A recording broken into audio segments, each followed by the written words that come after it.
Agradezco al colegio por haberme invitado. Yo soy enfermero de profesión y bueno, ya me hicieron la presentación de algunas, digamos, de las ocupaciones y cargos que he podido tener a lo largo de estos años de servicio en el sistema de salud, ¿no? Entonces, miren, en realidad, cuando me pidieron que pudiera hacer una presentación respecto de las infecciones o lesiones ocupacionales que puede tener un servidor de salud en las CIPRES, en el sistema de salud, bueno, he tratado de poder congregar muchos de los, digamos, de los eventos y afecciones que puede tener el personal de salud al momento de poder hacer sus actividades ocupacionales, ¿no? Pero también debo recordar que en esta presentación congregan dos tipos de, digamos, dos tipos de responsabilidades y dos tipos de acciones que deben haber, tanto de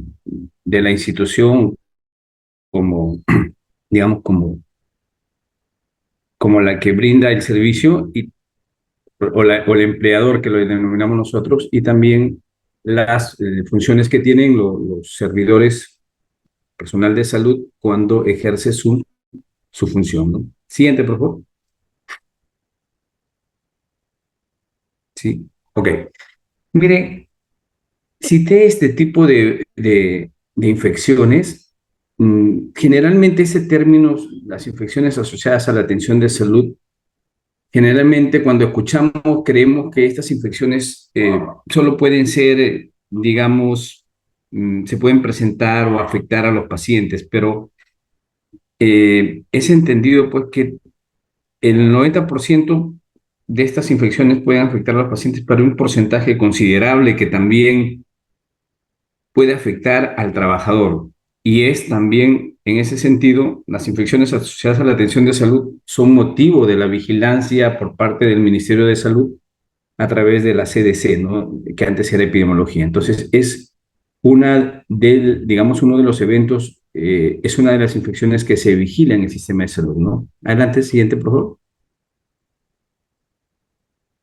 Entonces, miren, las infecciones asociadas a la atención de salud o relacionadas a la atención sanitaria en realidad son toda aquella infección que adquiere un paciente y también un trabajador de salud producto de su actividad prestacional en los establecimientos de salud, ¿no?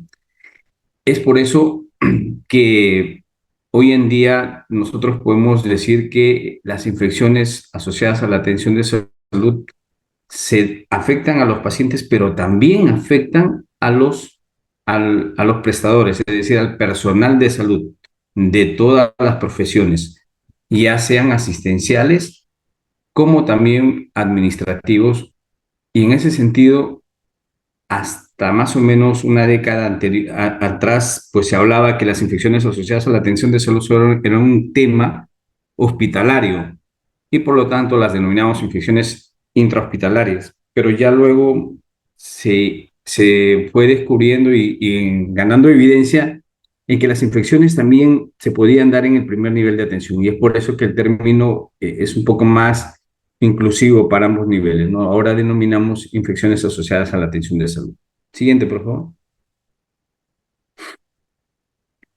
Entonces, en verdad, para poder implementar medidas de prevención, tanto para que un paciente no pueda contraer un microorganismo y ganarse una infección asociada a la atención de salud, como también para que el personal de salud prevenga una infección producto del quehacer diario en su trabajo hospitalario o en el establecimiento de primer nivel de salud.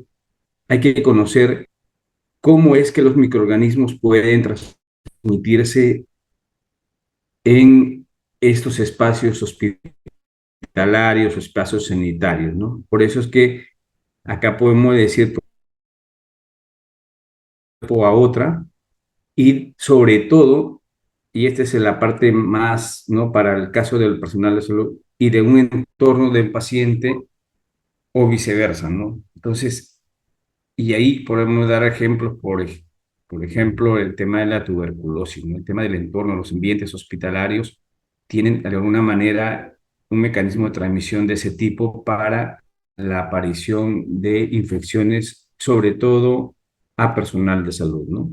Entonces, la medida de prevención de estas infecciones se aplican a todos los pacientes, ¿no? Que reciben asistencia al margen de su diagnóstico, ¿no? Sus factores de riesgo y su presunto estado infeccioso. Entonces, yo creo que las medidas de prevención son fundamentales y van a ser efectivas siempre y cuando nosotros conozcamos los mecanismos de transmisión. Siguiente.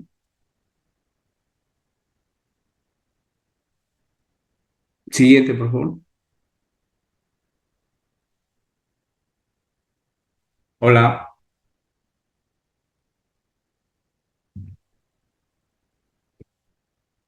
La siguiente diapositiva, por favor. ¿Me Ya, ¿estamos escuchan? ahí? Ok. Sí. Entonces yo les... Correcto. Ajá. Entonces miren, ¿cuáles son las dos formas más fundamentales de poder prevenir una infección asociada a la atención de salud? Bueno, la OMS ya dijo, ¿no? Son dos formas. Aplicando una estrategia multimodal que implica, pues, considerar que para prevenir infecciones no es solo un mecanismo de aplicar medidas de bioseguridad, sino que también estas infecciones tienen un abordaje integral. Por ejemplo, las condiciones de infraestructura y equipamiento que tenga este hospital, las condiciones de la misma cultura institucional que tenga la institución para poder implementar, medir, evaluar y corregir las medidas de prevención de infecciones, las, el mecanismo de prevención de infecciones propiamente dicha, ya sea higiene de manos, desinfección hospitalaria, y sobre todo el tema de capacitación. Un tema fundamental para prevenir infecciones es la capacitación. ¿Cuánto conoce el personal de salud para prevenir infecciones que puedan afectar a los pacientes como también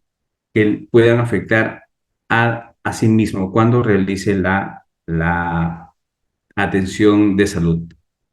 Y otra, que es una de las estrategias fundamentales que se fue probada, es la higiene de manos, ¿no? Ya fue probada en la pandemia, ¿no? Entonces, cuando tuvimos esta pandemia de COVID, una de las estrategias más eficaces, más económicas y más efectivas en esta pandemia ha sido la higiene de manos. Y para eso nosotros usamos pues la estrategia de los 5 momentos para la higiene de manos que lo recomienda la OMS y que el Ministerio de Salud lo ha acogido, ¿no? Lo ha acogido y lo ha normado a través de la CDC, de la Oficina de Epidemiología del Ministerio de Salud, y hoy nosotros en todos los establecimientos de salud hacemos el monitoreo del cumplimiento de los 5 momentos de la higiene de manos para prevenir infecciones asociadas a la atención de salud. Pero en verdad, yo les decía al inicio, el tema de prevenir infecciones es un tema tanto del empleador, es decir, de la institución, pero también es un trabajo y una obligación del personal de salud para cumplir los procedimientos y protocolos que están establecidos por las instituciones sanitarias para prevenir infecciones, ¿no? O sea, no basta de que la institución me dé condiciones para prevenir infecciones, sino que también el personal de salud debe cumplir estas normas. Caso contrario, pues las infecciones van a aparecer. Entonces, eso yo quería recordarlas en esta diapositiva. Siguiente, por favor.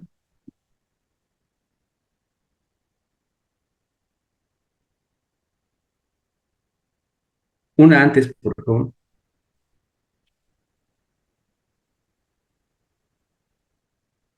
Una antes.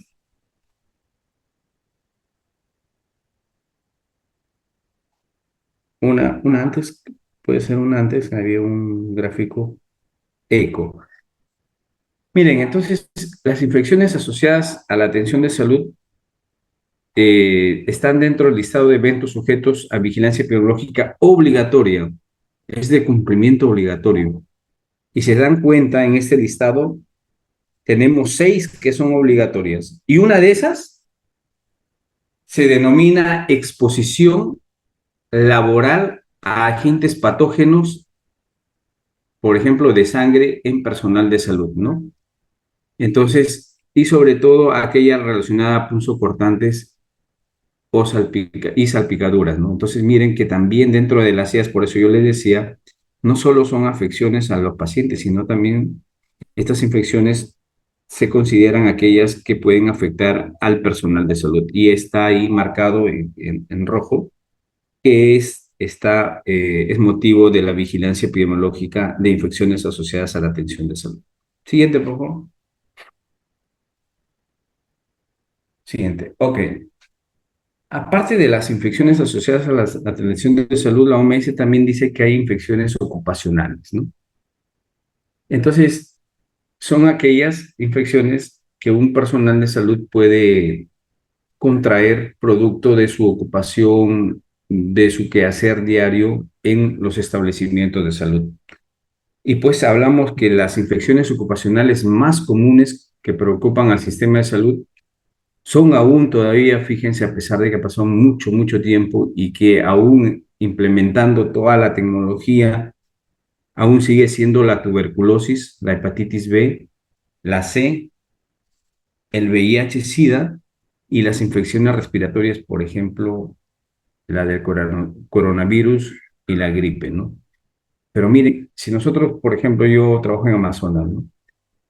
Entonces a nosotros en realidad es preocupante el tema de VIH, ¿no? SIDA en Amazonas y sobre todo en comunidades indígenas. Entonces, nosotros como sistema de salud en Amazonas estamos obligados a brindar las condiciones necesarias para que, por ejemplo, esta infección ocupacional de VIH-Sida del personal de salud se prevenga a todo nivel, ¿no? Hacemos de todo, hacemos las condiciones institucionales y hacemos las capacitaciones y sobre todo andamos vigilando de que se cumpla estas medidas de prevención de este tipo de infección. Entonces, ¿por qué? Porque tenemos una tasa altísima de VIH en Amazonas y sobre todo en comunidades indígenas, ¿no?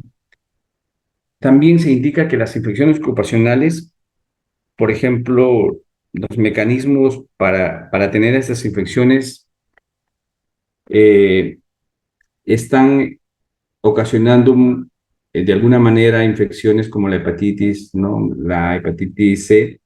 Y dice pues que los pinchazos con agujas, sobre todo, ¿no? Ya en el personal de salud, causan el 39% de hepatitis C, el 37% de hepatitis B y el 4.4% de VIH en el mundo, ¿no?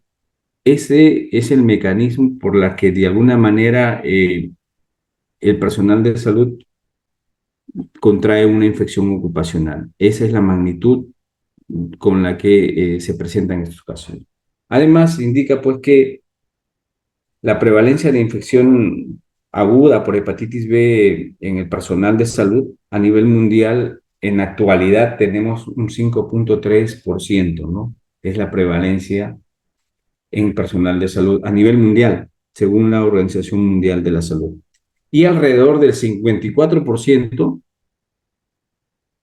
de los trabajadores de la salud de ingresos bajos y medios como Perú tienen una tuberculosis latente. Es decir, que si bien es cierto, no es evidente la enfermedad en el paciente, no es manifiesta, pero si yo le hago un análisis, un examen, voy a encontrar el microorganismo en el personal de salud, ¿no? O sea, es una tuberculosis latente. Siguiente, por favor. Pero ¿cómo prevengo una infección ocupacional? Hay muchísimas formas de prevenir, de muchas actividades que van desde la responsabilidad de la institución, el empleador, como también de los profesionales técnicos, ya sean administrativos o asistenciales que trabajan en establecimientos de salud. Por ejemplo, una medida preventiva es realmente vigilar y hacer cumplir de manera estricta la prevención y control de infecciones, las que mencionaba anteriormente, ¿no? De capacitar, de vigilarlas, de controlarlas, implementar medidas de mejora de los protocolos de bioseguridad para que estas no se puedan presentar.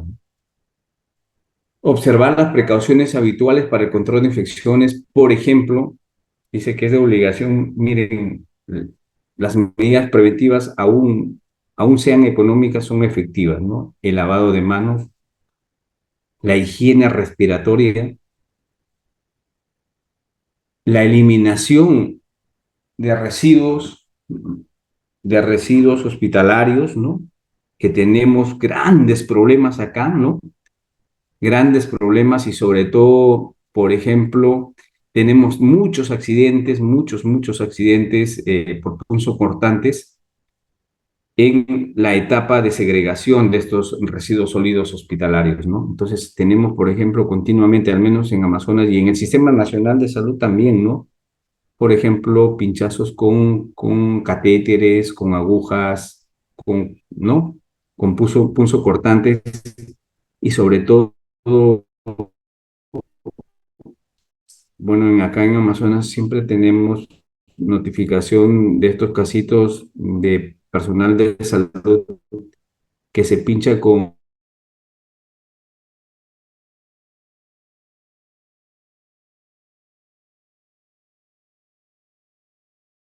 situación crítica por la que se atraviesan, ¿no? Entonces estamos pues constantemente en este tema tratando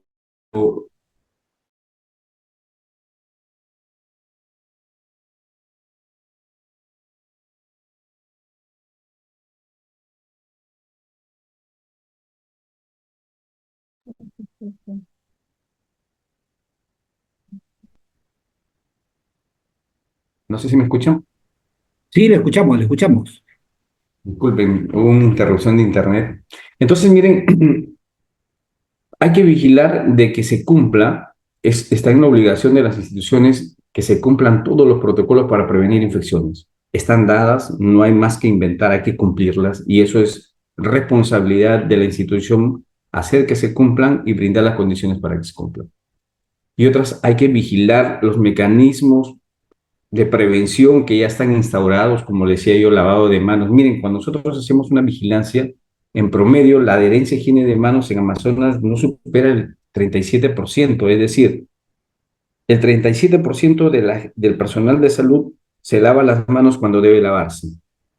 El otro 63% no se lava. Por lo tanto, está exponiendo a los pacientes, pero también se está exponiendo él a ganar una infección cuando realiza su labor en el establecimiento de salud, ¿no? Otra medida de prevención es utilizar aparatos que incluyen dispositivos de seguridad y seguir las buenas prácticas para la seguridad, sobre todo en inyecciones, ¿no? Y acá sí hemos avanzado en Perú y sobre todo en Amazonas.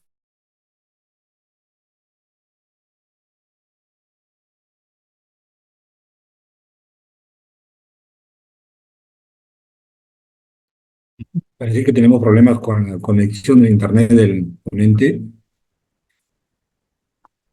Bueno, nos comunica que está en una zona de frontera. Sabemos la dificultad que hay.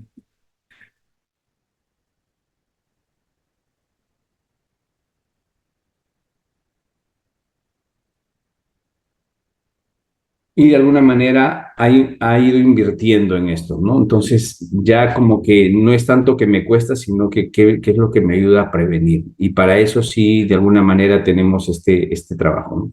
Otro mecanismo de prevención son las inmunizaciones, por ejemplo, para tuberculosis, para hepatitis, para tosferina, difteria, sarampión. Y en algunos países en el mundo, no aún en Perú, porque quizás la carga de enfermedad no es considerable, pues se vacuna para cólera, ¿no? Y para COVID sí hemos llegado a creo, una cobertura muy aceptable, ¿no? En la vacunación anti-COVID para los trabajadores del sector salud. Entonces, por ahí como que hemos ido avanzando, ¿no? Otra medida de prevención de infecciones ocupacionales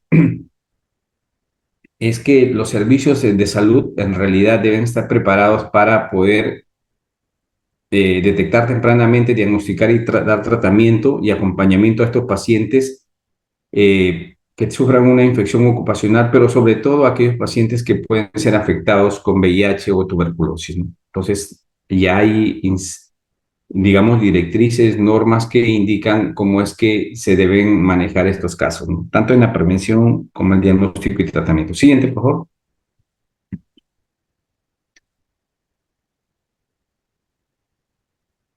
También miren, también yo debo mencionar que pues también hay medidas preventivas como por ejemplo en muchos establecimientos de salud se aplican, digamos, algunos mecanismos de prevención o de eliminación y desinfección de microorganismos, digamos, un poco más avanzados, por ejemplo, en las salas de centro quirúrgico, utilizan pues luz ultravioleta para hacer esta labor de desinfección y de eliminación de patógenos, ¿no?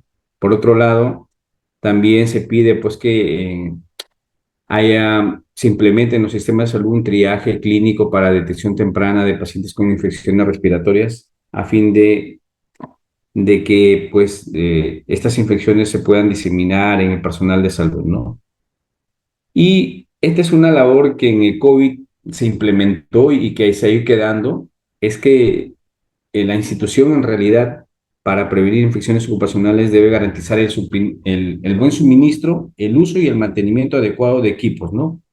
De protección individual en los trabajadores de salud. Entonces, de alguna manera, en esta parte hemos ido cumpliendo. Sé que está, de alguna manera, estamos como en todos los casos descuidando o confiando demasiado y como que hay un relajo, pero hay mecanismos para poder, digamos, ir activándolos constantemente. Siguiente, por favor. Miren, también un personal de salud puede afectar su salud a través de su trabajo, por ejemplo, al exponerse a productos químicos peligrosos, ¿no? Entonces, sobre todo, los técnicos de enfermería, las enfermeras o el personal de limpieza, pues pueden verse afectados por el uso de algunos insumos para su labor, ¿no? Entonces, la exposición a productos químicos peligrosos, por ejemplo, los desinfectantes, ¿no? Los productos de limpieza, los esterilizantes, los agentes anestésicos, etcétera, pueden afectar de alguna manera y ser perjudiciales para los trabajadores de salud. Se indica, pues, que los agentes de limpieza y desinfectantes han incrementado un 67% el riesgo de aparición de asma y un estudio en enfermeras, ¿no? En el mundo, ¿no? La lejía y algunos detergentes se vinculan con la duplicación del riesgo, digamos, de asma en estos grupos ocupacionales, ¿no?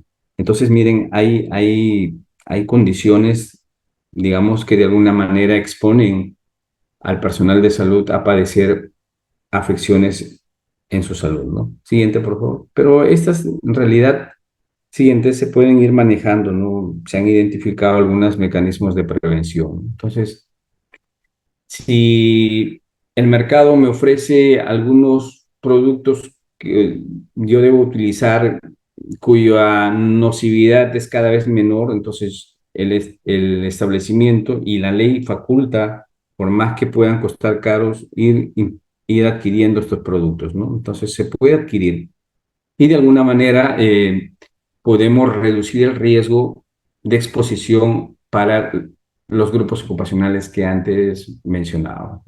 Para también prevenir estas exposiciones es necesario, ya decíamos nosotros, un mecanismo son de transmisión de los microorganismos son, o de las afecciones son el ambiente donde trabajan. Por eso es que se dice que una medida de prevención es que los ambientes laborales deben ser ventilados, sobre todo en en estos lugares donde se hacen ese tipo de actividades, ¿no? Hay que ir constantemente haciendo una vigilancia y capacitación. Miren que la capacitación es importante. Muchos de las enfermedades, las infecciones, los accidentes o las lesiones que pueda padecer un profesional o un técnico al momento de realizar su trabajo se deben a que de alguna manera no estaba capacitado o desconocía los riesgos que implicaban su labor, ¿no? Entonces hay que ir capacitando constantemente como una medida de preventiva para este tema de exposición a productos químicos, ¿no? Bueno, hay que garantizar, en verdad, la eliminación segura ¿no? de estos plaguicidas. En el caso, por ejemplo, si utilizáramos esto, ¿no? Hay que eliminar adecuadamente según la normatividad que, que regula estos procedimientos, ¿no? Hay que estar preparados para detectar y darle solución, por ejemplo, cuando la exposición es muy grave y requiere atención inmediata. Las instituciones deben tener protocolos para poder manejar este tipo de exposición a agentes químicos peligrosos, ¿no? De tal manera que el daño que pueda tener este profesional o este personal de la salud pueda ser cada vez menos, ¿no? Y además, pues los que hacen limpieza, hacen desinfección de superficies y mobiliario médico, en realidad deben tener la indumentaria necesaria, pero bueno, hemos visto cuando visitamos instalaciones hospitalarias o centros de salud, hay gente que no utiliza los equipos de protección personal necesarios para estas actividades, ¿no? Hay gente, por ejemplo, que desinfecta sin guantes, ¿no? Siente, Que siente. espacios de alto Ya, riesgo. ¿de qué son? Dime nomás. Por eso, pues, el triste, ¿verdad? Ok, No creo. el siguiente, agradeceré porque se puedan bloquear los audios de algunos compañeros Ahorita dime ya. que tienen activado. Otro de la situación que puede afectar la salud es la exposición a la radiación. Y acá, sí, en verdad, en el sistema de salud tenemos grandes problemas, ¿no? Sobre todo en aquellos, en aquellos servicios de apoyo al diagnóstico donde se utilicen pues rayos X, ¿no? Entonces, miren, eh, hay muchos establecimientos de salud en el Perú que no tienen la autorización del IPEN, o sea, del Instituto Peruano de Energía Nuclear, y han implementado, pero no solo los públicos, ¿ah? También los privados. Entonces, por ejemplo, vemos muchos consultorios odontológicos que hacen rayos X, pero que no implementan estas medidas de prevención. Entonces, miren qué podría ocasionar una exposición a radiación, desde una afección a la piel o la sangre hasta problemas mucho más graves de consideración, ¿no? Como por ejemplo una neoplasia, un cáncer o alguna alteración en la estructura de los seres humanos como defectos congénitos, ¿no? Miren, entonces hay que prestarle mucha atención. Entonces, las instituciones obligadas a implementar medidas para que si yo tengo que implementar, digamos, diagnóstico por imagen, por rayos X o por digamos, otro servicio que utilice radiación, hay que cumplir la norma. Y el trabajador hay que exigir que se cumpla la norma. Por eso es que hay comités, ¿no? Hay comités que se conforman en las instituciones para velar el cumplimiento de las buenas condiciones de trabajo en los establecimientos de salud. Siguiente, por favor. Bueno, hay muchísimas medidas de prevención para prevenir este tipo de afecciones, ¿no? Tenemos que hay que cumplir los protocolos que manda la norma, que exigen los organismos, ¿no? Que exige el IPEN, por ejemplo, que exigen las normas para procedimientos de este tipo. Hay que darle las condiciones de protección al personal de salud que trabaja en estas áreas, ¿no? No hay que escatimar esfuerzo económico ni financiero para otorgarle condiciones de seguridad a estos personales de salud, ¿no?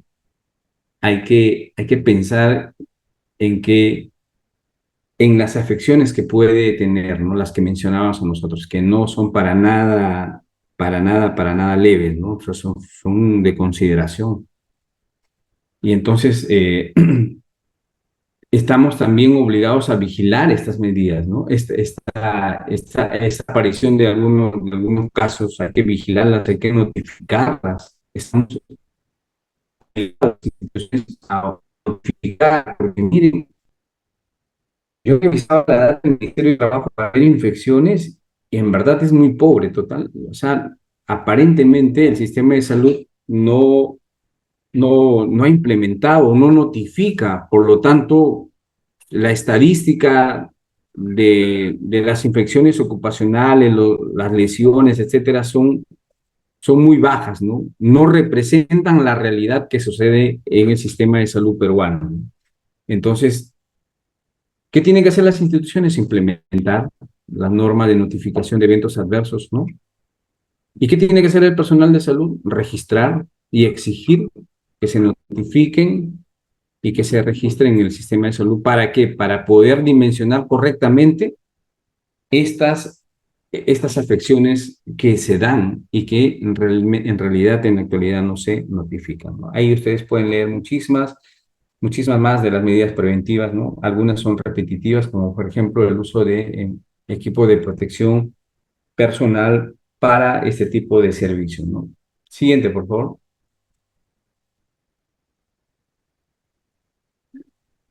Siguiente. Miren, sabemos pues que en realidad la alteración de la salud pues no necesariamente es física, ¿no? También producto del trabajo nos exponemos a riesgos psicosociales y de salud mental. Y acá sí, en verdad debemos poner mucha atención. Acá está pasando algo que todos lo vemos, pero nadie es consciente de los daños que puede estar ocasionando en el personal de salud, ¿no? Entonces, ¿a qué nos referimos? A las exigencias propias del trabajo, ¿no? A las exigencias o a las malas condiciones de organización del trabajo que el personal de salud es sometido, algunas veces por la institución, pero otras veces voluntariamente. Y aquí me voy al tema de estamos haciendo un abuso indiscriminado y aprovechándonos de los vacíos que la norma en, digamos, para el trabajo en salud nos lo permite. Hablo, por ejemplo, de los famosos 15-15 en los médicos y por ejemplo, acaban de sacar una norma de la doble percepción, ¿no? Regulando, dándole, digamos, legalidad a la doble percepción, no solo para el médico, sino para todas las profesiones, ¿no? ¿Y eso qué implica? Someterlo al trabajador de manera voluntaria a un estrés laboral terrible, ¿no? ¿Por qué? Porque si antes hacía 150 horas en 30 días, hoy voluntariamente exige el personal de salud que le haga en 15 días, porque hay una norma del 2012 que así dice, ¿no? Pero ¿por qué se da eso en realidad? Porque hay una autoridad de recursos humanos sumamente débil, porque la norma sí dice que es 15 días, pero siempre y cuando no exista necesidad institucional, pero eso se ha obviado y ha predominado los intereses, digamos, personales de los trabajadores. Entonces hay 15-15. Entonces, si yo antes hacía 150 horas en 30 días, hoy hago en 15 días, eso implica tener que estar parado en un establecimiento de salud 12 horas. Incluso hay algunos que aparte de hacer eso, también hacen horas complementarias. ¿Se imaginan eso? Esa carga que tiene el personal, ese estrés que tiene el personal. Y eso en realidad pasa factura, ¿no? Le pasa factura porque en realidad el personal va a ser afectado, su estado mental, ¿no? La dimensión mental de este profesional de la salud va a ser alterado considerablemente, ¿no? Entonces tenemos pues, ¿qué va a causar en realidad agotamiento físico y mental, ¿no? En el personal de salud y qué va a pasar en los pacientes. Vamos a tener pues profesionales de la salud o personal de la salud, ¿no?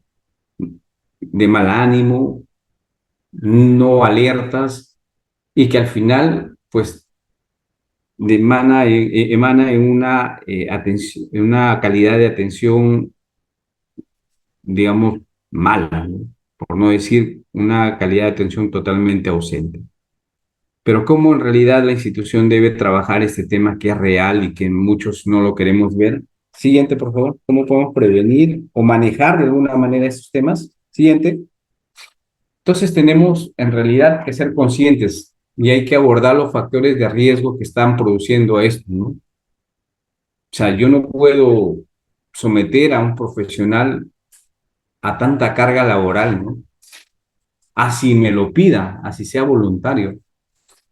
Entonces, ¿dónde están las, no? Las leyes de los trabajos de los profesionales de salud, donde dice que por tantas horas de servicio tiene obligación a descansar y ya no descansa la gente. Entonces hay que hacer cumplir esa parte, ¿no? Hay que dar un horario, una carga laboral acorde a las normas que regulan el trabajo de las diferentes profesiones. Hay que organizar correctamente el trabajo, la programación de turnos, ¿no? Hay que estar preparados para detectar y dar tratamiento a estas afecciones psicosociales o de salud mental en los trabajadores. Hay que capacitar a quienes, a los que hacen, a los que gestionan los recursos humanos en las instituciones. ¿Para qué?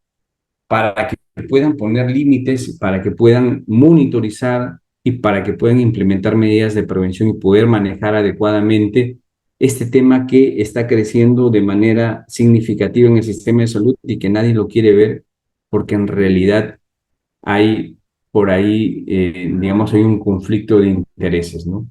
Pero que daña al personal de salud, daña mucho el, el aspecto mental de los trabajadores. Siguiente, por favor.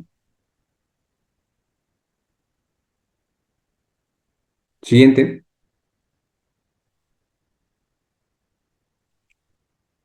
Pero hay otro tema también que también afecta al personal de salud, ¿no? Que es la violencia y acoso, ¿no? Entonces, miren, en ocasiones los trabajadores de salud pueden sufrir de estos problemas, ¿no? Relacionados con abuso, amenaza o agresiones en el trabajo, no solo del tipo físico, ¿no? Ya sea por algún compañero del mismo trabajo o por familiares o pacientes, sino también digamos, del tipo sexual, ¿no? Violencia sexual puede haber. También puede haber violencia verbal y psicológica y acoso laboral en el lugar de trabajo, ¿no?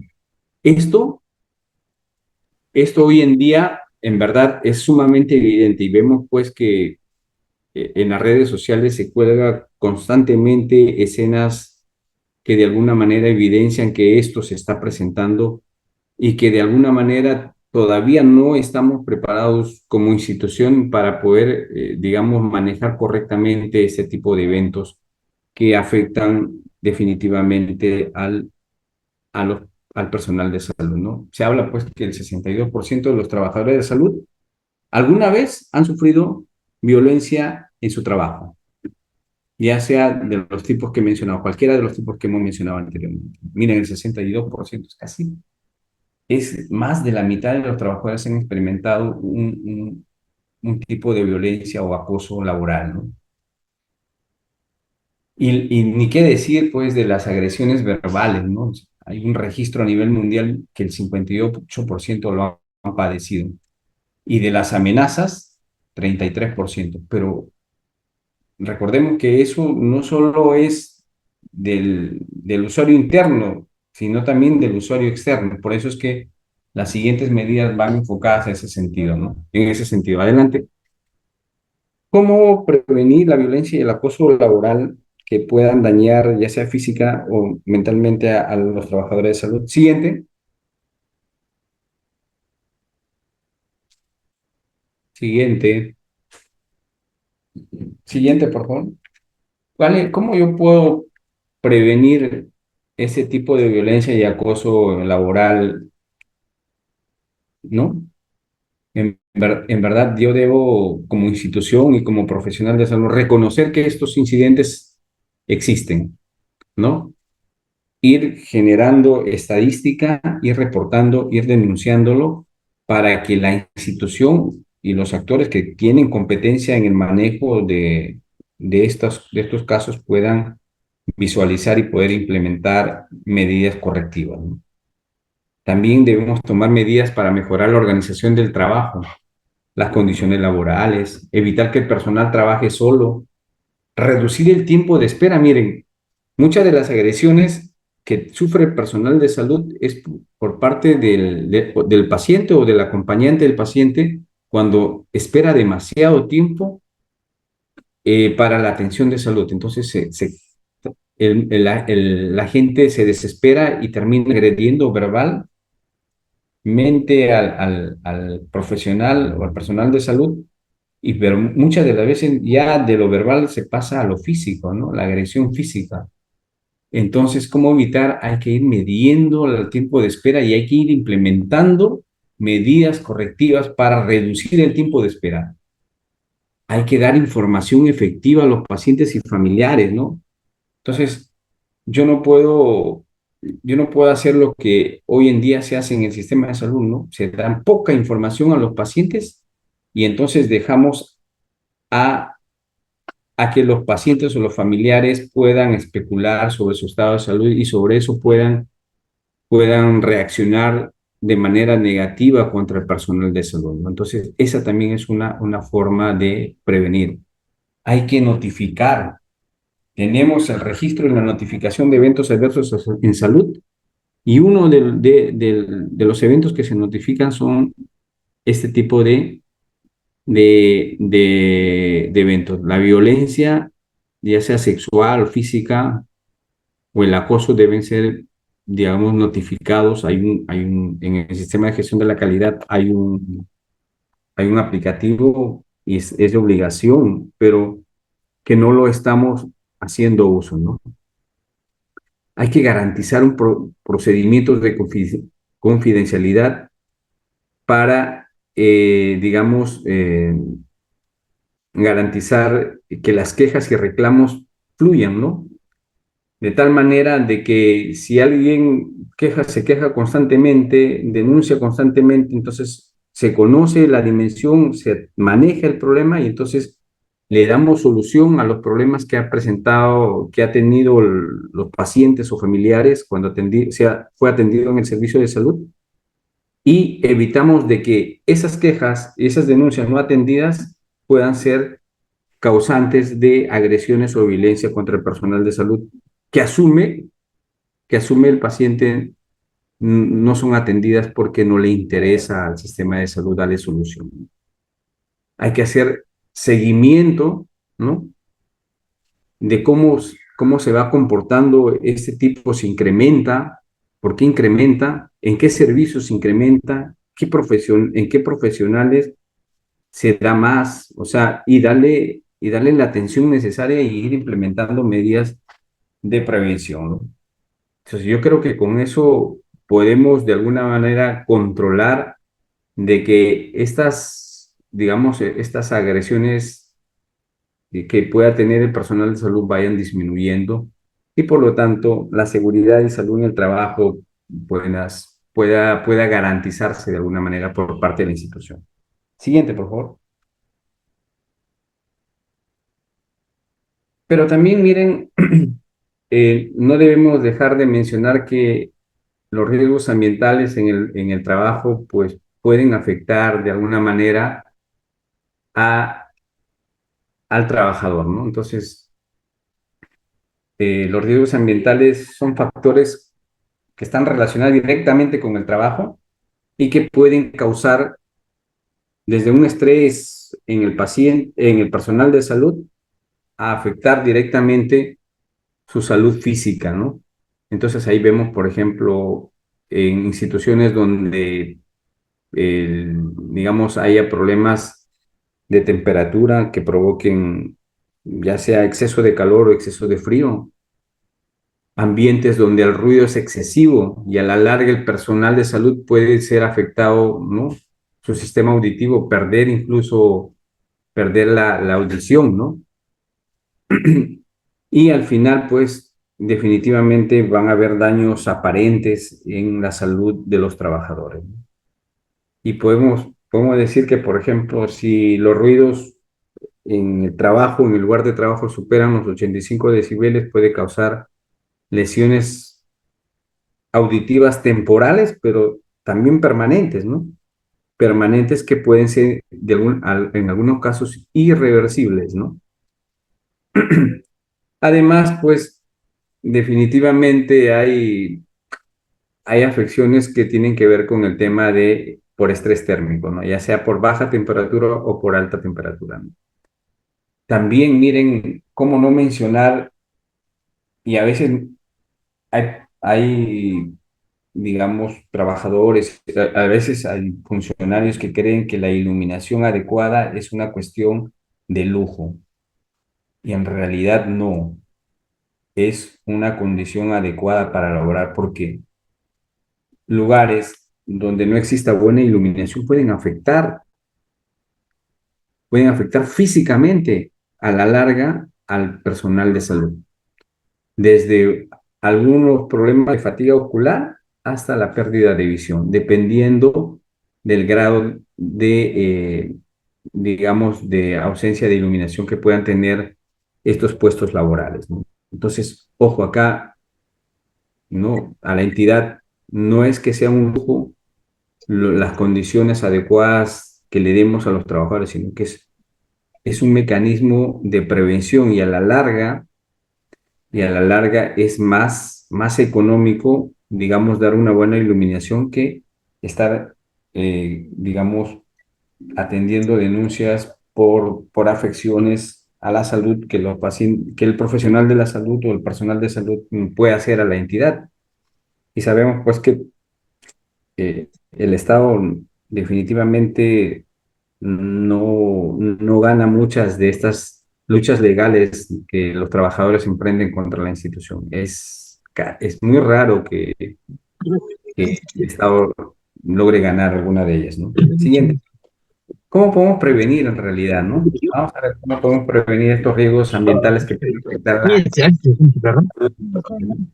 ¿Cuál? Entonces, miren, desde darle condiciones adecuadas, dar algunos mecanismos para cuidar o manejar correctamente el tema térmico, y también pasa también para poder, digamos, manejar o controlar el ruido laboral, tenemos que, ahí nos da, por ejemplo, un valor, ¿no? Como máximo, dice 35 decibeles en los lugares, ¿no?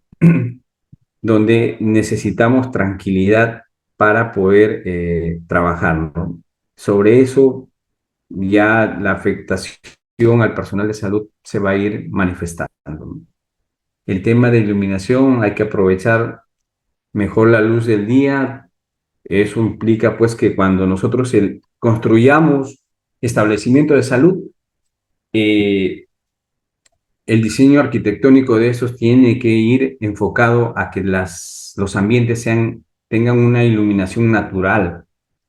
Se busque de alguna manera arquitectónicamente garantizar eso, ¿no? Y si por error voluntario o involuntario se aprobó un proyecto y este no tiene buena iluminación natural, está obligado la institución a garantizar la iluminación artificial que le permita al trabajador no afectar su salud, ¿no? Pero también no solo es iluminación, es la forma, digamos, son las condiciones en las que los consultorios, los ambientes de trabajo están, ¿no? Miren, incluso las colores y el tipo de pintura que yo utilizo pueden afectar la iluminación y por lo tanto afectar al personal de salud, ¿no? Entonces, miren, incluso se pide que pues los colores sean claros y que no sean brillantes, ¿no? Sean de una textura mate, ¿no? Porque estas garantizan de alguna manera que no haya afectación en la iluminación. Entonces, no son, no son exquisiteces que el sistema debe implementar, sino son medidas obligatorias para garantizar la salud y seguridad en el trabajo, ¿no? Entonces, acá hay algunas medidas que les he tratado de citar, todas son de la Organización Mundial de la Salud y algunas combinadas con el Ministerio de Trabajo y el Ministerio de Salud. Siguiente, siguiente, por favor. Bueno, cómo no citar las lesiones ocupacionales, ¿no? También las lesiones ocupacionales afectan la salud del personal de salud, ¿no? Entre ellas, pues tenemos, miren, incluso algo que para algunos puede ser sencillo, un resbalón, una caída, un tropiezo, ¿no? O quizás un accidente en el tráfico cuando va trasladando un paciente en la ambulancia, o cuando hace su trabajo, muchos hemos visto mucha gente que ha sufrido un personal de salud que ha sufrido descargas eléctricas y algunos pues incluso han fallecido, ¿no? Entonces las lesiones ocupacionales también son de consideraciones, ¿no?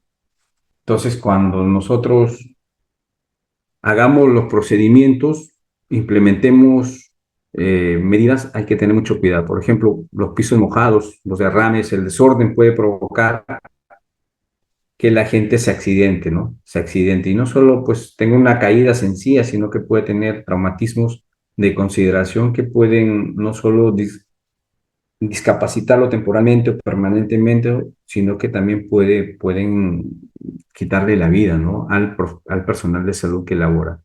Por cuestiones sencillas, ¿no? Por no tener las precauciones necesarias para evitar esto, ¿no? Eh, Y una causa fundamental que le pasa al sistema de salud, es que, miren, somos digamos, el sistema, parte del aparato público que no tiene una cultura de mantenimiento, no solo de los vehículos, sino de todo el equipamiento en salud, ¿no? Entonces, el no tener esa cultura hace pues que las lesiones ocupacionales que ya les mencionaba anteriormente se puedan presentar, ¿no? Entonces, miren, hoy en día muchos de los equipos son equipos biomédicos, es decir, tienen partes eléctricas, ¿no? Por lo tanto, necesitan minuciosamente y estrictamente recibir un mantenimiento preventivo, pero no lo hacemos. No lo hacemos porque no hay una cultura. Entonces, ¿qué pasa? No le doy mantenimiento hasta que se malogre el equipo y compro uno nuevo, porque en la cultura del sistema administrativo público de salud creen que mantener un equipo, dar mantenimiento es muy costoso, muy oneroso y por lo tanto mejor hay que esperar que se malogre y comprar uno nuevo. Pero en esa cultura y en esa posición que tiene el sistema de salud se da la exposición al peligro a los trabajadores. Por lo tanto, las instituciones deben obligarse a tener un plan de mantenimiento preventivo y correctivo minucioso de cada uno de los equipos, de cada una de las unidades móviles, de cada una de las instalaciones eléctricas que puedan existir en los establecimientos. ¿Para qué? Para prevenir las lesiones ocupacionales. Y los trabajadores están obligados a exigir, a vigilar, a monitorar a través de sus comités, para que la institución pueda cumplir y podamos contar cada vez menos con este tipo de lesiones ocupacionales, ¿no? Siguiente, por favor.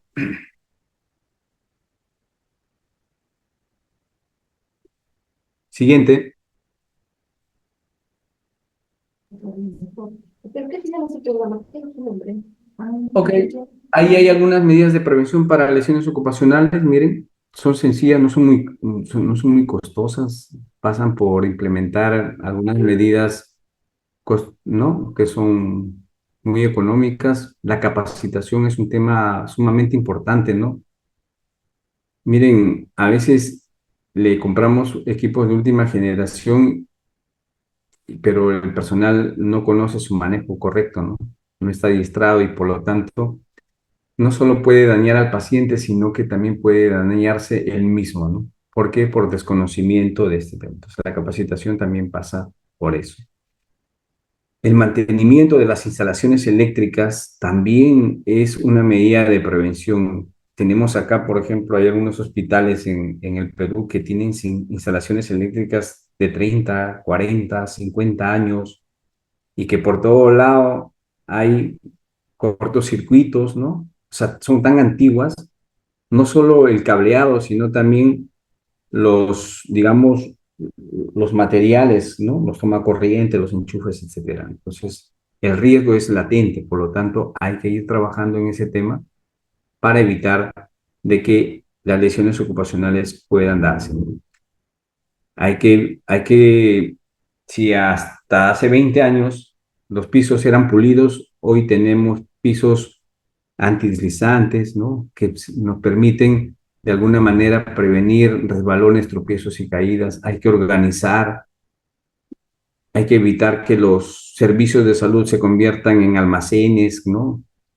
Hay que despejar las áreas, hay que garantizar seguridad en ese sentido en todos los servicios de hospitalarios o servicios en centros de salud, de tal manera que las lesiones ocupacionales cada vez sean menos. Siguiente, por favor.